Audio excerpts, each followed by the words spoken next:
co-authors, Rob and Ben, really they're co-conspirators on the stuff that I'm going to show you.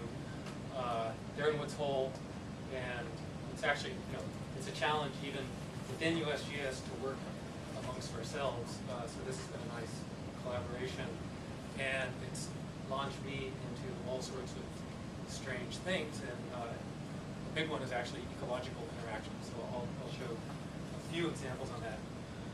What I'm going to do, I think I have time for this, is basically give you two talks. One is a broad, very quick summary of the coastal marine erosion hazards program that I work in, that does storms, sea level rise, long-term shoreline erosion. I think there's a lot of pieces of that that are relevant to what you all are doing, and vice versa. So just a broad survey, and you may see something that you want to follow up on later, and so that's the purpose of that. And then I'm going to launch into what's been my obsession for the last 5 years, is Bayesian network model, which I think is, when I first met Scott, was showing one of my examples of how to solve these uncertain problems, messy problems, with this thing called Bayesian network. So I'll get into detail on that. It's a sea level rise, erosion related topic. But that's just an example, and then we can talk freely about other applications. So this is the sort of broad overview of our national assessment of coastal change hazards. So within our coastal marine program, there's true marine geology of looking at the layers of earth underneath the ocean. That's not really what I do. It's this thing called coastal change hazards. So physical processes affecting the coast and changing it, and it's supposed to be national. So here is a bit of the East Coast. That's North Carolina. I think it's more or less familiar to what we would see on the Gulf Coast and anywhere else on the Atlantic coast, with beach roads and barrier islands and houses falling into the sea after large storms. California is a different story, so it's got tectonics and elevation, and therefore cliffs. And our long-term goal is really to treat both these problems in a way that is consistent, so it looks like the same people are working on these different problems. But hurricanes isn't a big deal here, hurricane is a big deal there, so we have to somehow adapt. And that's one of our ongoing challenges, is to truly make this thing national. So I think the part of our program that is most advanced, and in this presentation seems exceedingly simple, but the amount of work that's gone into this and then the resulting assessment of actual hazard that has come out is pretty stunning. So basically, this says hurricanes, but I think I'll show you a map that suggests anywhere in the Gulf of Mexico, a Category 1 storm is a major event in terms of what the beach and dunes thinks. So hurricanes, large winter storms, they're all chewing away at the coast in the Gulf of Mexico. So basically the idea is, if you have high dunes and large enough waves to get to the base of the dune, you can chew away at the dune. That's bad. If you have high dunes and extremely large surge or large waves, you can get the waves to go over the dune and cause overwash, or if you have tiny dunes and not very big waves, so that's the Gulf of Mexico story in a lot of places, you get this catastrophic evolution of a barrier island where you're mobilizing a whole bunch of sand. The island is trying to migrate landward, and it can reestablish its elevation if you don't put houses all over it. And this is Dauphin Island, and the most extreme case is you have a system like this that doesn't get to be very high, and then you put a huge storm surge and waves on it, and basically the whole thing goes underwater, and you can see these breaches, so you can push water from onshore. You can't even tell which way the ocean is unless you look carefully. Who knows which way it's here or here? Left or right? Who says left? Ocean on the left? Who thinks it's on the right? Who thinks they haven't got a clue? Not everyone's the answer. So you can see waves coming in. So the ocean's here, and And then you can see overwash deposits over on the landward side. Okay, so coastal change hazards. Change, change, change, hazard, hazard, hazard. So one of the things that we've been working on is coming up with an assessment of if you picked a spot in Gulf of Mexico or Atlantic and you knew something about the strength of a hurricane, could you actually predict what of those three different erosion possibilities might be at every location? So the possibilities are collision, you're chewing away at the dune; overwash, you're washing sand over the top; inundation, you flooded the whole thing. And this is a map, and you can actually find it online here, and you can go to your favorite part of the planet and check out the results. And basically, redness is badness. So there's actually three strips here. The first one, which is red almost everywhere, is for, I think in this case, it's a Category 1 hurricane. If a Category 1 hurricane were to land here or here or here, so it's as if we put a hurricane everywhere, would you expect dune erosion?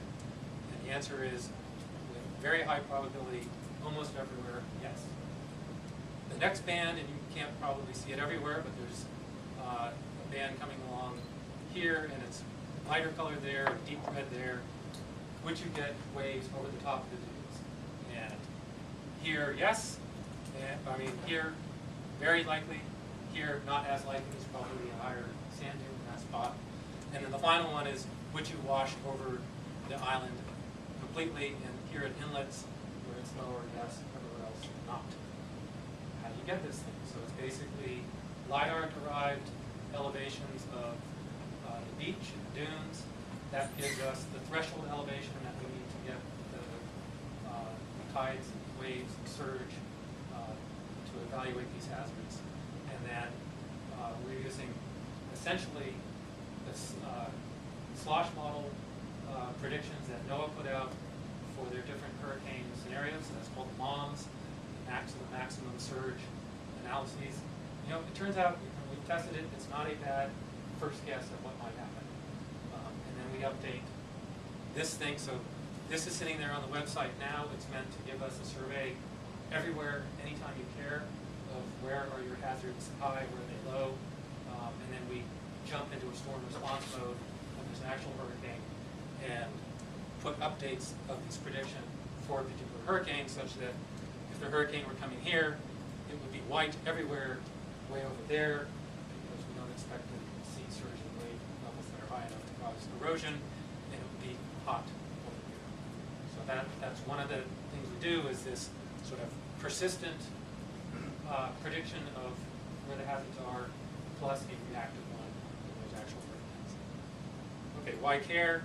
I know there's people that care about habitat change here, so that's the animals, and then people and animals care about shoreline change. So this just talks about what the style of change might be. What we really need to do is get into predictions of how much change will there be. Okay, so that's the short-term end of the spectrum. The long-term end of the spectrum is sea level rise, and this probably looks backwards to you, but this is shoreline position, not water level. So over time, if the shoreline position is going more negative, that means there's shoreline retreat. There's a bunch of variability in there. That's storms, tides, stuff that happens every day, and what we're looking for are places that have long-term trends. This is basically, if we can find this trend, that's what we hope is useful for prediction, and then correlating to what we think is driving it, which has to be sea level rise, sediment availability, and school cruising. So here is our attempt at putting together what USGS has nationally, and this is based on that. And I'm going to go into a detailed explanation of how we pull off something like this after I finish this summary. So what people want is not to be told what process is likely or how quickly things are changing. They want to know in the future what will happen everywhere. And so this is a prediction of the probability of coastal erosion exceeding 1 meter per year. So we set a threshold, and we're just going to try and describe the likelihood of exceeding that threshold. And you look at places here, so Louisiana, bright red, relative sea level rise there is enormous, something like 10 centimeters per year, and it's marshy stuff that's easy to erode, not to mention hurricanes come there. So this thing is moving rapidly, and then there are other areas, green here, let's go all the way up to Maine, blue, rocky coasts with extremely large tidal fluctuations anyhow. That section of the coast is already adapted to large sea level rise. There's nothing that can drive, from what we know now, nothing that can drive rapid sea level rise there. And we're extremely confident that coastal erosion there is going to be low. What's cool about this, so I work with, my colleagues are geologists, I'm an oceanographer, so we get to blend in geologic information that, even if we had lousy predictions of how sediment transport works, it doesn't matter if there's rock and that dominates the process. So we're trying to use all the information to come up with this sort of map. And this thing is going to be published in the National Climate Assessment data report as basically the state of where we think our level of understanding is now. It's based on a lot of observations and then a bit of statistical trickery. And that's the trickery. Okay, so I talked about storms, and then I talked about long-term changes. Geez, can we put the two together? And we're working on that. And basically, the answer that I would like to see is if you go to any place, and this is Ocean Beach, California, as one of our demonstrations, if I know where the shoreline is now, set it here, and I know something about the short-term variability of that shoreline plus long-term trends, can I make a forecast that projects out in time and also tells me what my level of uncertainty is? And so in the near term, my uncertainty is basically the envelope of the short-term changes. It's like, okay, if I go out to the beach on a particular day, it's not right where the mean shoreline is. It's going to be moving around. I'll express that, and then I'll express my uncertainty in both that short-term stuff and our error in understanding the long-term trend as we go out. So in terms of shoreline position, this is the future. You should be able to go to a map and say, what's my outlook for the shoreline change at this location, and get something like that.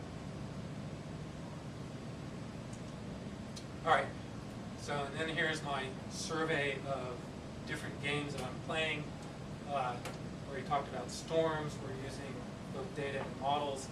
This is X-Beach, which is a high-resolution numerical model that pushes sand around.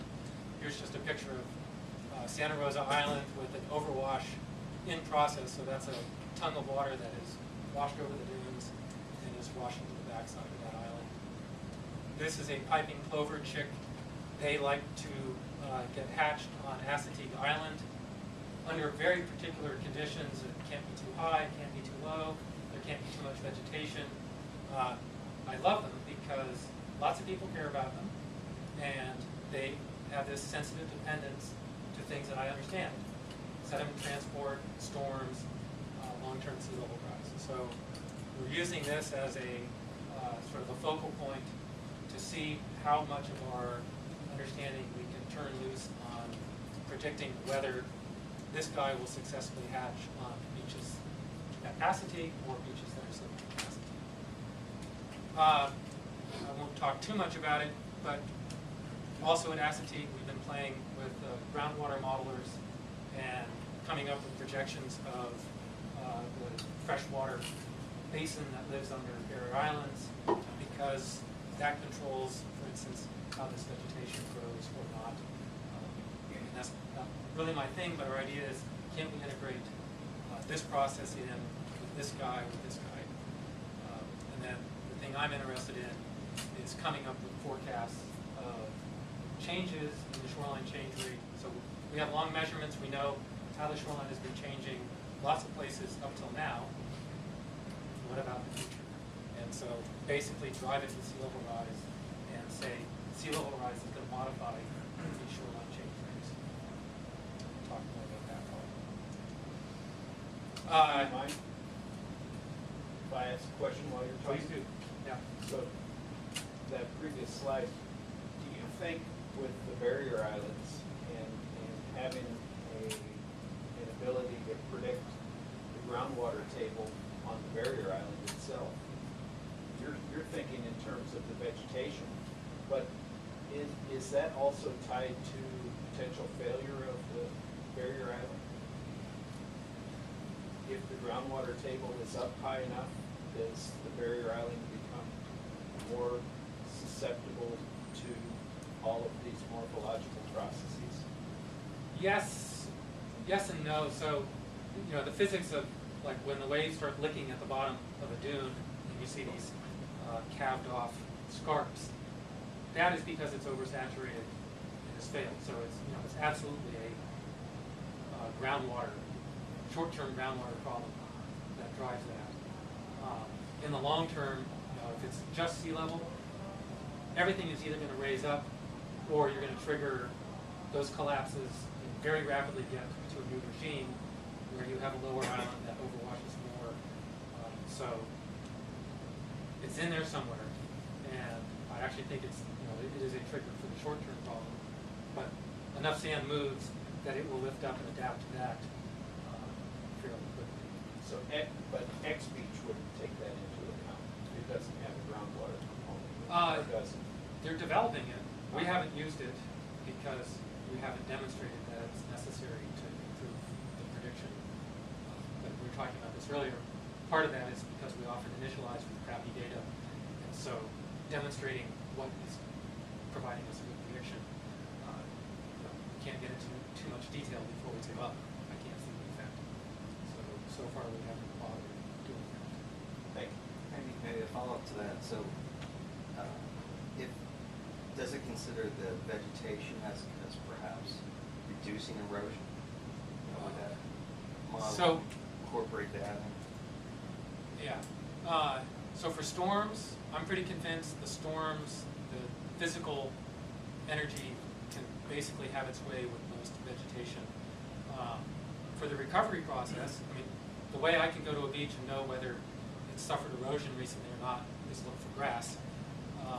And basically the building up of high dunes is totally tied to the vegetation. We're good at the storm part. We suck at the slow buildup of this topography in the recovery phase. And so, yes, we have to get into that one somehow. I think it's the recovery, but it's the longest sort of tortoise and hare type problem. And I guess the other one is the recharge associated with the groundwater picture depends very much on the vegetation. Okay, so the sort of the cascade then of the different problems to solve, and I think the clover is a fine one to point to as an endpoint. Someone has to give us projections, predictions, forecasts of sea level rise into the future. I'm happy to take Ram Store, IPCC, whoever. All the ones that we want have uncertainty, so we've got to be able to deal with that uncertainty somehow. Pipe that into updates of how shoreline change will happen. So this is our Bayesian prediction applied to the East Coast of different levels of shoreline change. Turn that into a revised picture of what the morphology, so that means dunes and vegetation and all that, will look like, and finally ask this guy, how does he feel? So sort of a really nice package. It keeps us focused. This problem and this problem are the ones that I'm worried about, and they're messy, but it's been a fun process. And my colleague Rob likes to point out, yeah, we're focusing on this, but it's to show that we know how to turn it and evaluate the impact of something. If people want to slip in there and say, hey, what about us? We're open to that. People have politics that is messier than over politics.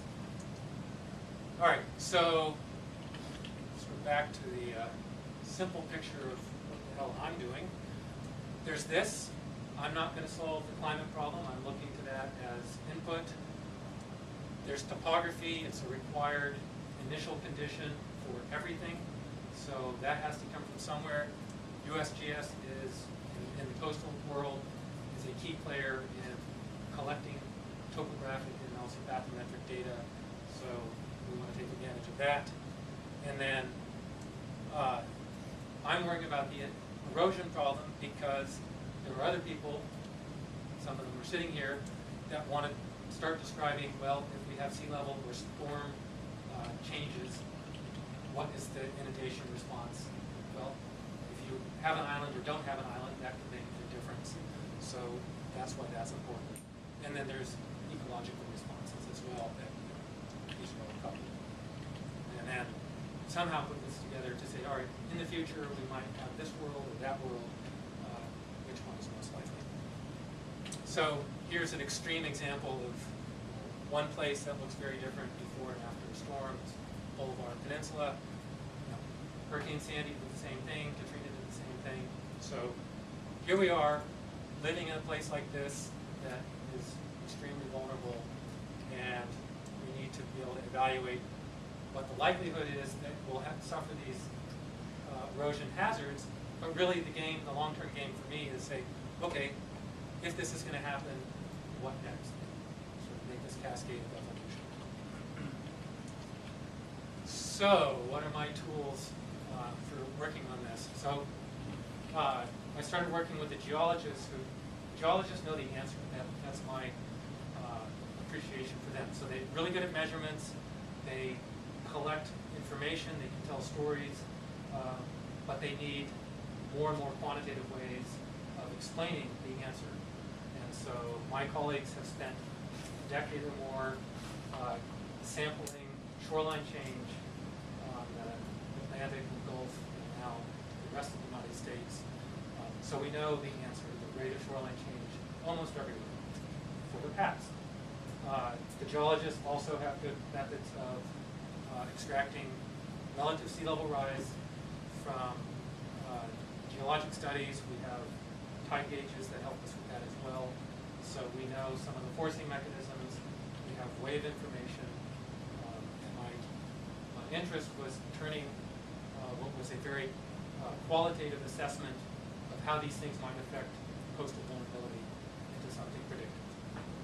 So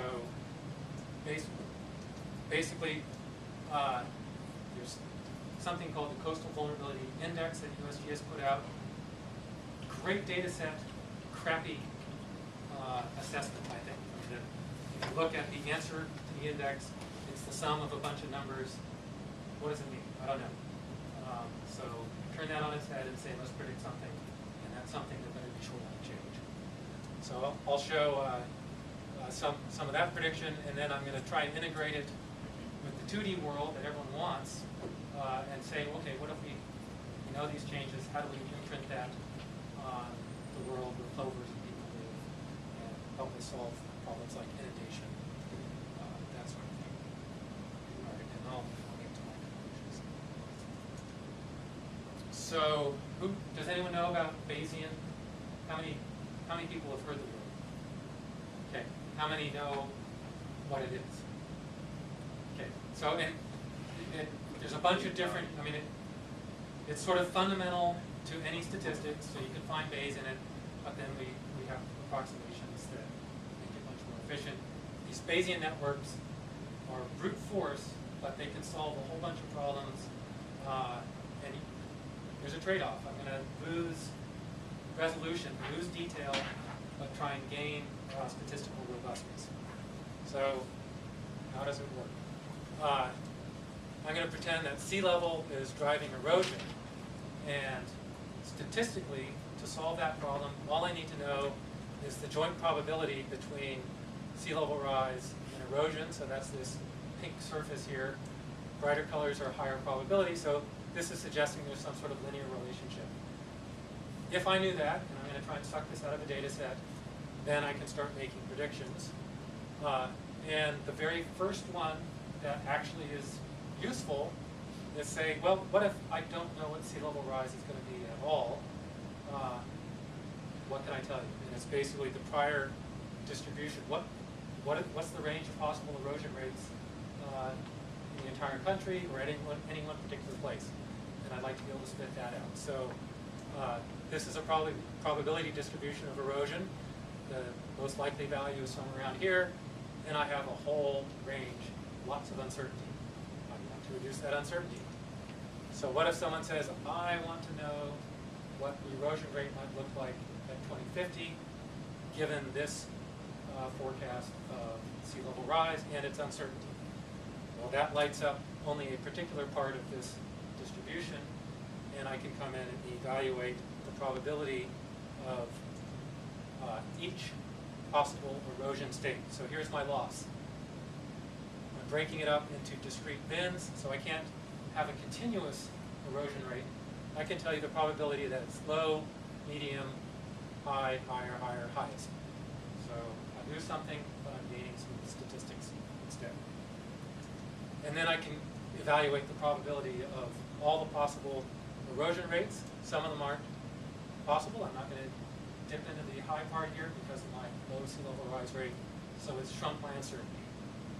And then really what I want to do is evaluate the probability that the erosion rate exceeds some critical level. Not my choice of what that critical level is.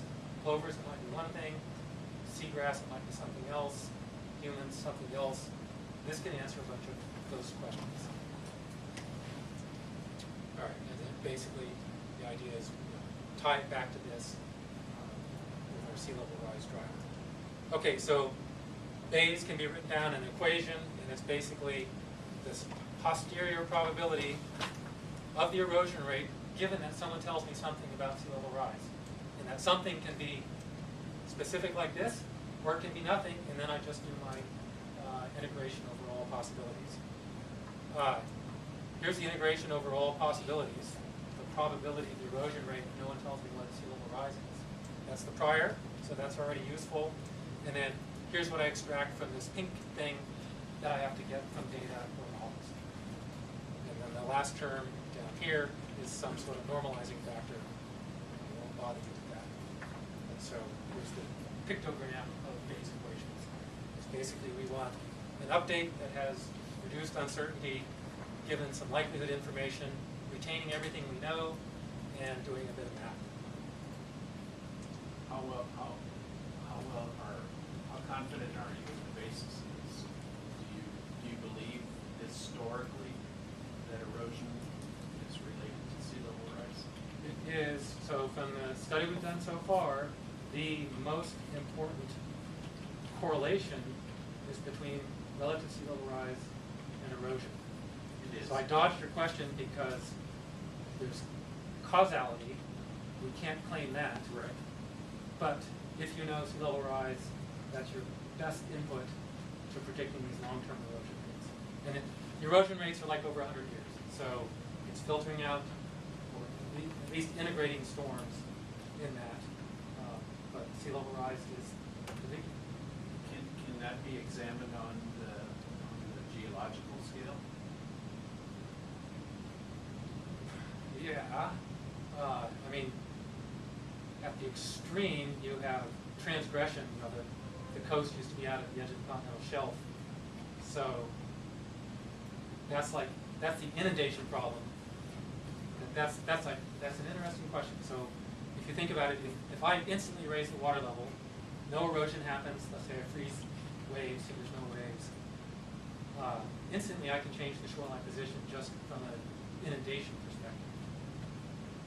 The thing I'm interested in is sea levels going slowly, so erosion has time to change it. And the rate that erosion causes the shoreline to change is way higher than the rate that you just have translation right now. That could change if you have a huge step in sea level. But right now, erosion is the thing.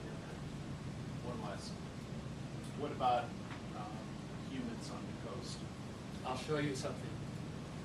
Humans mess this up in a way. I mean, I'll show you. Okay, so I'm going to show you sort of the conceptual diagram. This is actually a graphical interface with a numerical model as well. So here's the thing we want to predict: shoreline change, and it's going to go from extreme erosion to accretion, and somewhere down here is no change. And this is from Gulf of Mexico, actually. So this thing here is my prior distribution. So each of these boxes is a variable. Each variable is broken up into some bins. So that's my loss of resolution.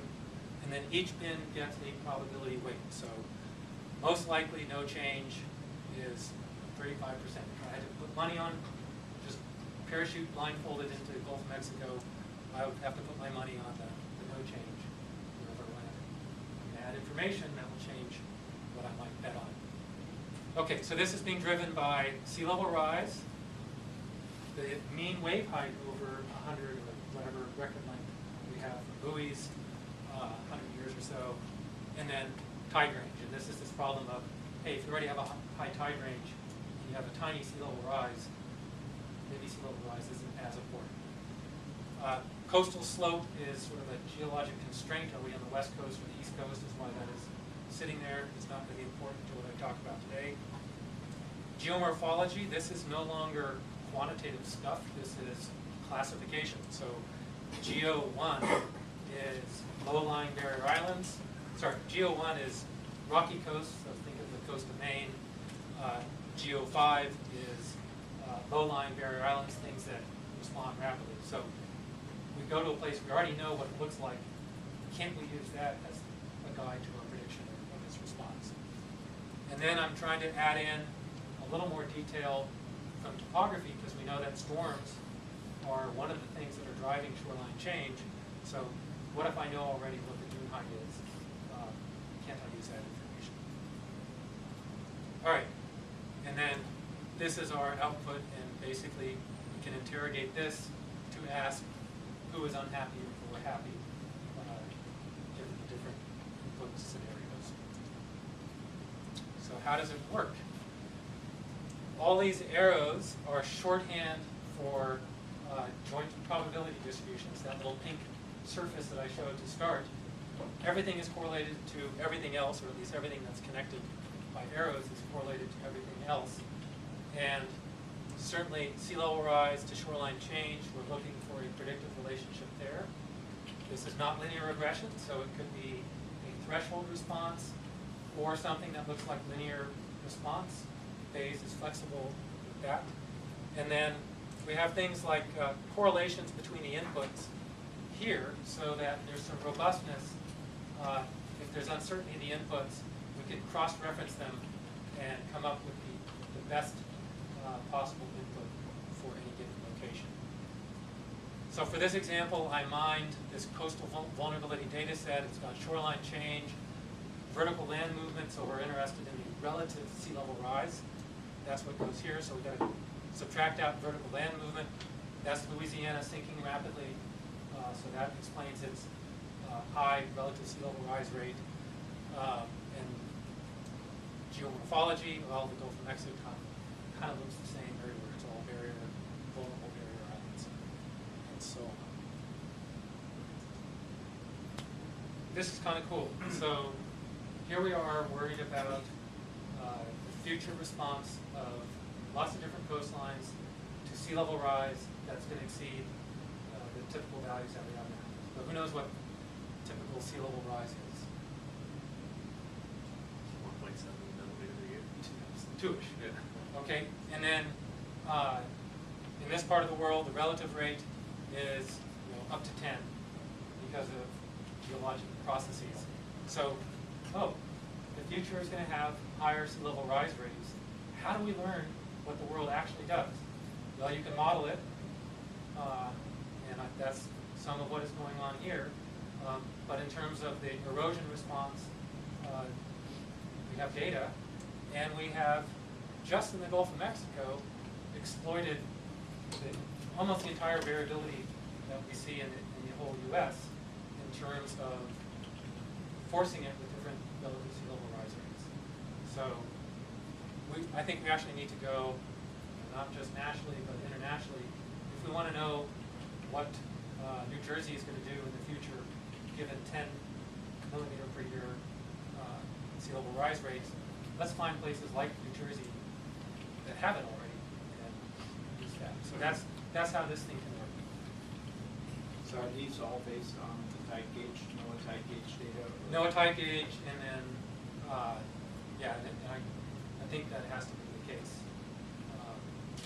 That previous slide showed that we had the relative land motions, but I think we just use the tide gauge because it's relative already.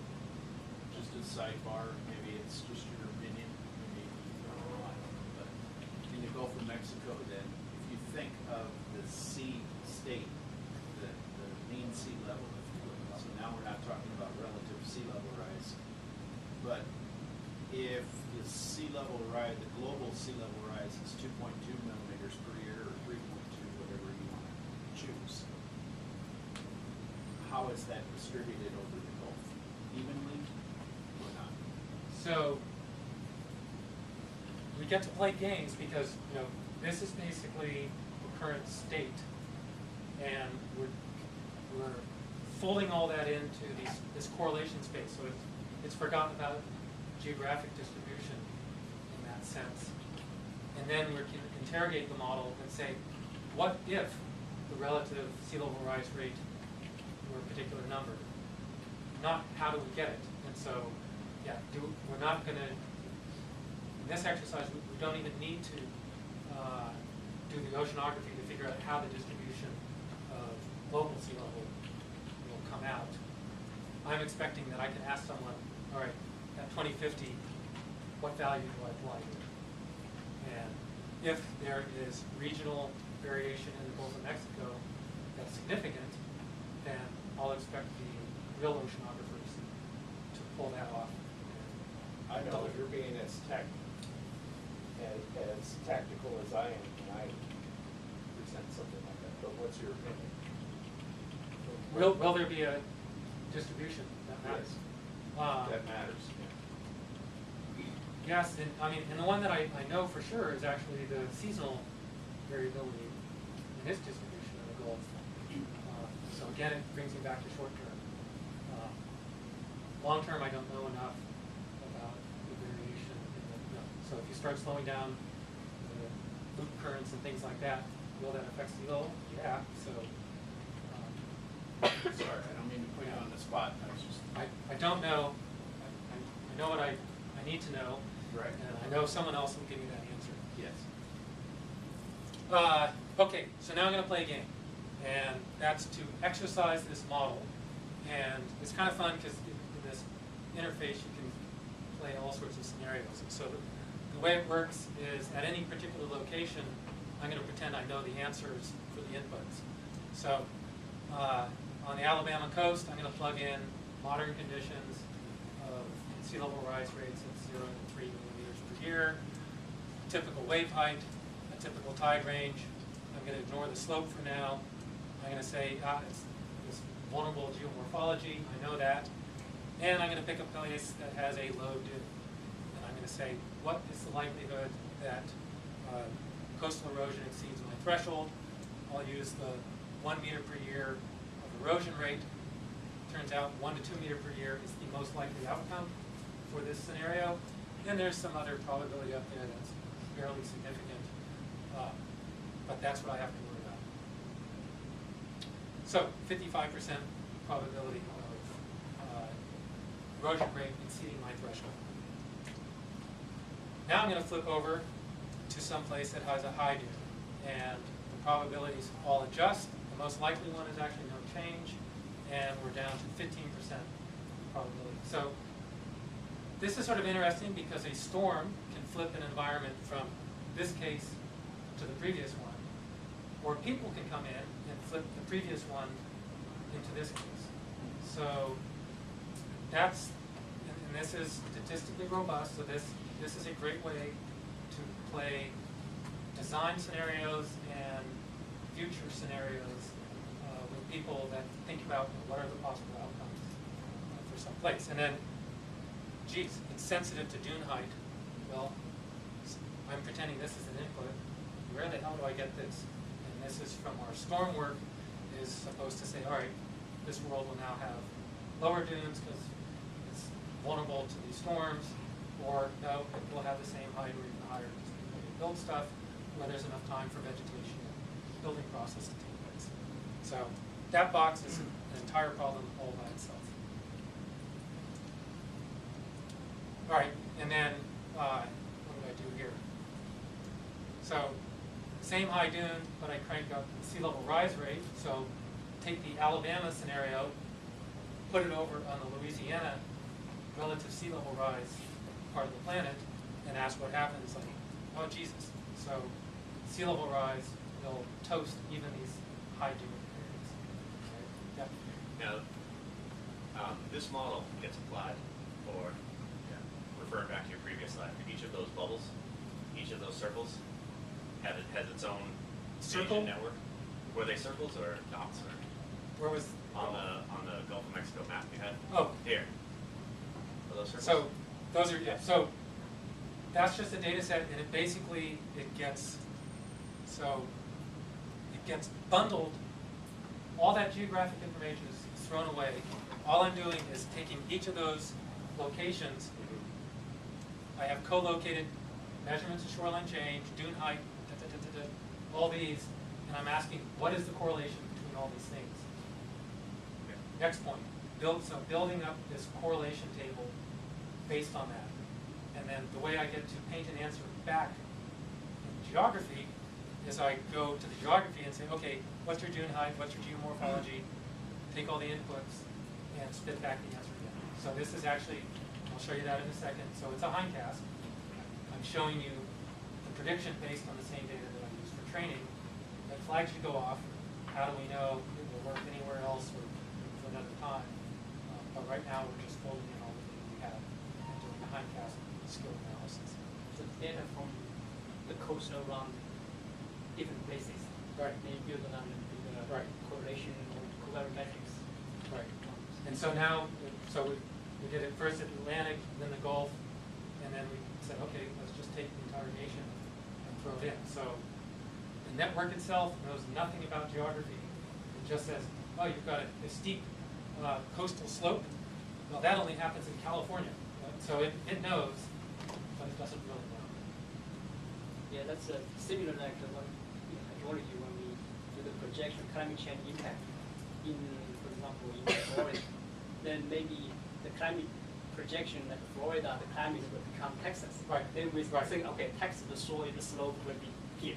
And the same similar thing, like similar ideas. So if the coast in the east of Florida, the sea level or some environment, so driving force, like in the future will become similar to maybe the Gulf of Mexico, then correspondingly other factors will be Right. adapt to that condition.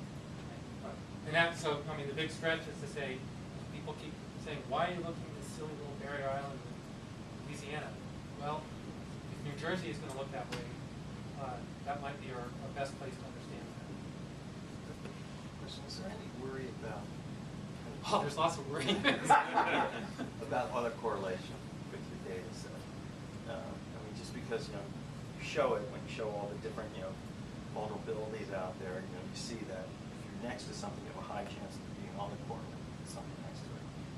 I mean, do you have to treat things as independent as you're developing these models? So, yeah, the question, what is your significance level? It's tricky because we're not doing a significance test. We're assuming the data set is representative, and all we can do is do sort of twin experiments where we randomly sample the data set. If those two twins are actually the same person, that doesn't teach us anything. But we're trying, so going national gives us the opportunity to say, look, we have a broad range of possibilities. Yes, there's tons of autocorrelation. Some of that sort of just builds statistical significance that I think is valuable. It's, you keep getting the same pairs. Well, you can't go to a beach and have a shoreline change rate of 10 meters per year and a dune that is 50 meter high. You just don't see it. Right. So I also think, this is my naive geologist. If you're moving sand from someplace, it's going someplace else. And so is there a way, so if you have erosion here, it's going to go someplace else. And is there a way that it's connected? well, the best connection is, so if you take sand from here, and it's overwash, it ends up available to go into a dune. Right, right. So, I mean, that's what barrier islands do. They take the shoreline Exactly. and they throw it up for the dunes, and some of it makes it to the marsh. Yeah. And then pretty soon the marsh is re-exposed to the shore, so you're sending the marsh to the shoreline. Yeah. So that's the conveyor belt idea. So this doesn't treat that explicitly, Right. but implicitly it does. So, I'm slow, and I don't know Bayesian networks that well. But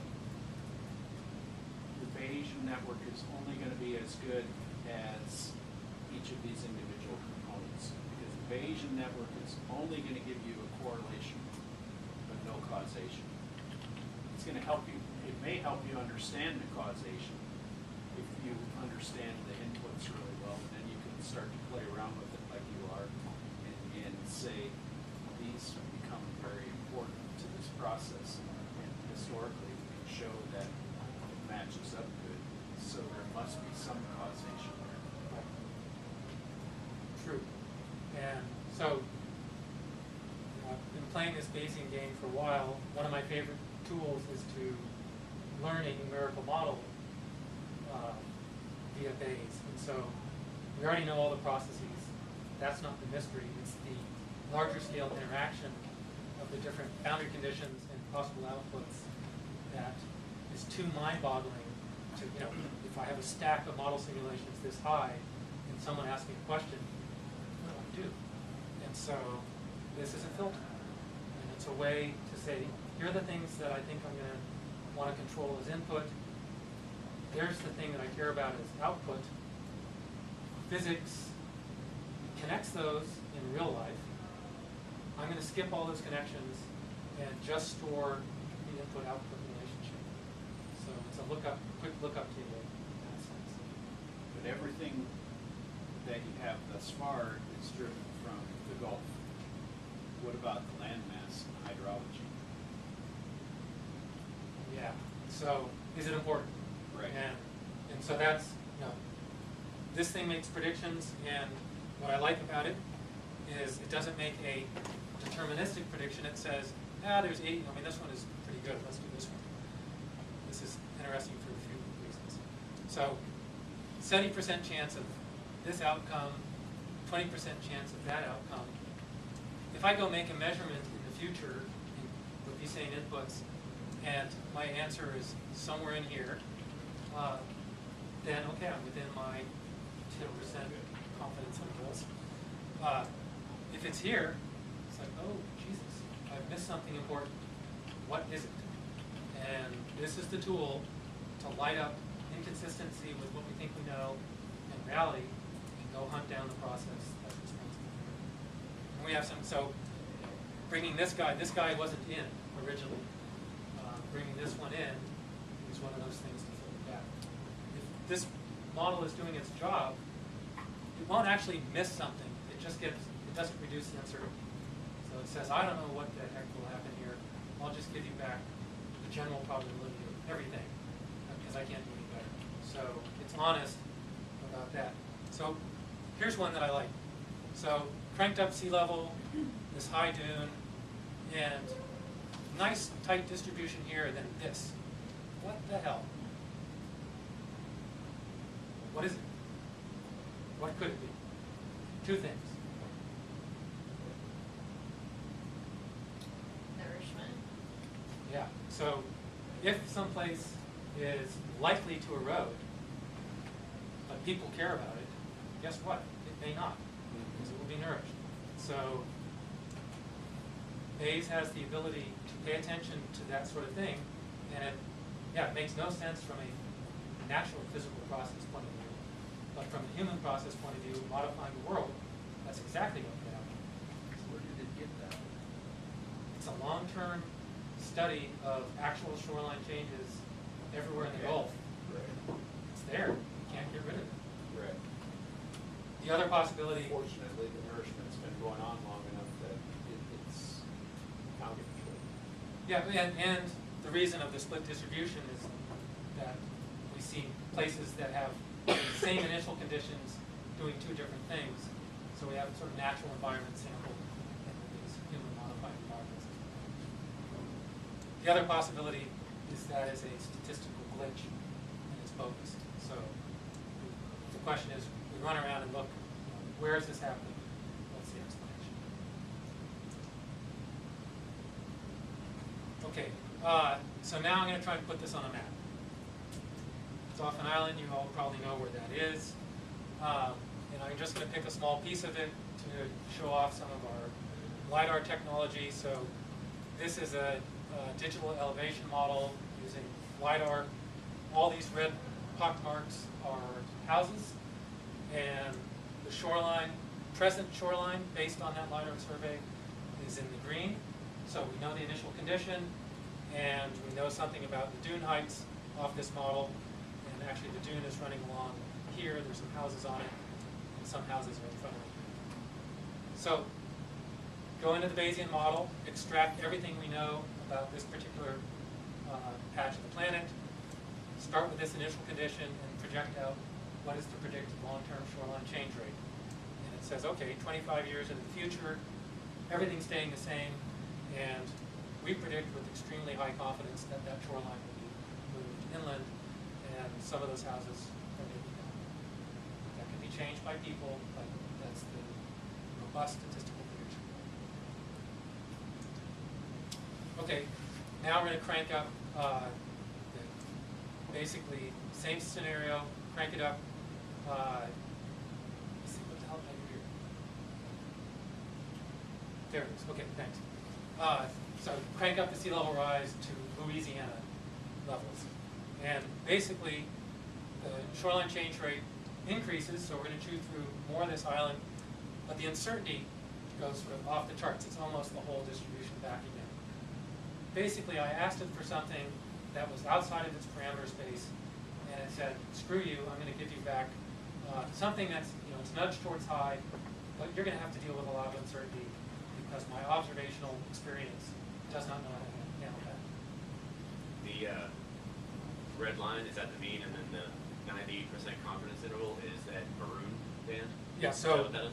the starting point, red line is the mean value of the prediction, and then the red from here all the way to here. Okay. So there's, I think there's two levels of uncertainty in there.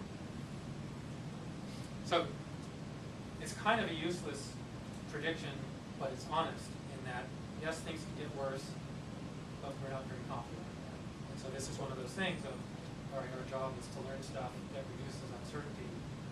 How do we handle these extreme sea level rise situations in experience?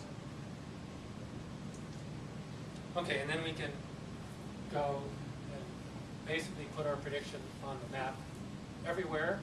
And so here's the projected erosion rates on the whole Gulf. We don't have data here, so I didn't bother trying to put answers there. This is a marshy coast. This is one of our weaknesses. We don't know how to deal with these places that are dominated by vegetation. So, Is that why the Everglades didn't have any predictions early on? yeah. So the color is the probability of erosion rate. Let's see. I think this is the most likely erosion rate. So low, very high, lower again. And then we're going to crank up the sea level rise rate to that extreme value. And we get some minimal changes here. The dunes are quite high over on this part of the coast. And then bright red here, not much change in this part of the coast. Part of this, so this is the area, it doesn't know how to deal with a 10 millimeter per year erosion rate. So we get the most likely value that's sort of in the middle of our distribution, and the uncertainty is terrible. It looks interesting to me that the uncertainty in Alabama, Mississippi reversed itself. Right? So in the current sea level rise scenario, Alabama has less uncertainty, and then in the 10 millimeters per year, Mississippi has less uncertainty. Right. Why is that? I don't know the answer. Throughout Mississippi, Alabama, Florida, Panhandle, is it all erosion? Yeah, we should have distinguished. So really, I like the map that is the probability of exceeding some threshold, because then you can look at that. So I wish I had that one instead. So basically, this color bar only shows erosion. We should fix that. And what about it? Is this only on the Gulf facing shoreline? So not the back bays? Right. Not Right. any? Yeah, that's the back bays are of interest, particularly from Hurricane Sandy response, because all those barriers have vast marshlands. People actually care about that back shoreline as well. So You got more work to do? okay, so we did this analysis separately in the Gulf, the Atlantic. This has been published. The Gulf got derailed, so it hasn't been published yet. That's partly why I can't explain everything. We just lost track of that. And then the reason we lost track of it is because we wanted to basically make this map, which is nationwide. So it's blurrier. We lost even more resolution, but it's capable of handling diversity of East Coast all the way to the West Coast, even Alaska and Hawaii. So this is current conditions, and no one said, we want you to tell us what the shoreline change rate will be 50 years in the future, because really we need someone to say, here are the sea level rise rates that you should apply at all these locations in order to do that. So we're starting to play with that with actual sea level rise modelers who can give us the full confidence range for specific time slices. We're doing that just in the northeast part of the Atlantic right now. So this I like this thing. So USGS, we are researchers, but we're supposed to provide, I think they call it policy neutral but relevant information. So this is taking everything that we know, the best information that we know, putting it into some form that should actually be a useful guide to policy. The research investment behind it is enormous. I mean, data sets of shoreline change everywhere for the last 100 years. My God, that doesn't work out. NOAA compiling sea level rise rates everywhere. That's a lot of work. So this has a lot of stuff in it, and it understates that investment. So it's more powerful, I think, than most people would imagine. All right, so this is sort of a wimpy thing to say that the drivers are uncertain. Yeah. But we have a tool that can actually handle uncertain inputs, because the whole thing is couched in a probability space. So it does it. The network itself is a conceptual diagram, so I like it for that purpose. It's not too hard to explain what things we're including and what things we're not, and what we think the relationships are that should be considered. So that's just for me, a real research advantage to have a tool like that. This is true, and the problem is if we really tweak this thing to high rates of sea level rise, the uncertainty blows us away. That's honest. I mean, we just don't have the experience of what high sea level rise rates do, and so we don't know as much. Get over it. And that's where we are, and we're going to work on that. And we're using it to try and put it in people's face and say, all right, you want to know some way to nudge things based on sea level rise. Here's a way to do it. Here are the outcomes. Here are the things you have to worry about.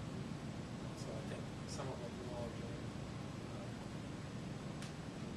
you can use that product. Certainly the data sets that are behind it are available as well. So there's a lot there. And then here's my last pitch. I did this for when I was a graduate student. A professor said, hey, look at my colleague. He invented this. He didn't invent it. He grabbed onto this cool new statistical analysis. It's called bispectral analysis. And he applied it to the solar system, to the ocean, to electricity. And in a matter of a few years, he got a ton of publications. Damn, I want to do that. So that's been with me for the last 20 years. And this Bayesian stuff is new, it's kind of magic, it's a bit scary, but it's been a productive way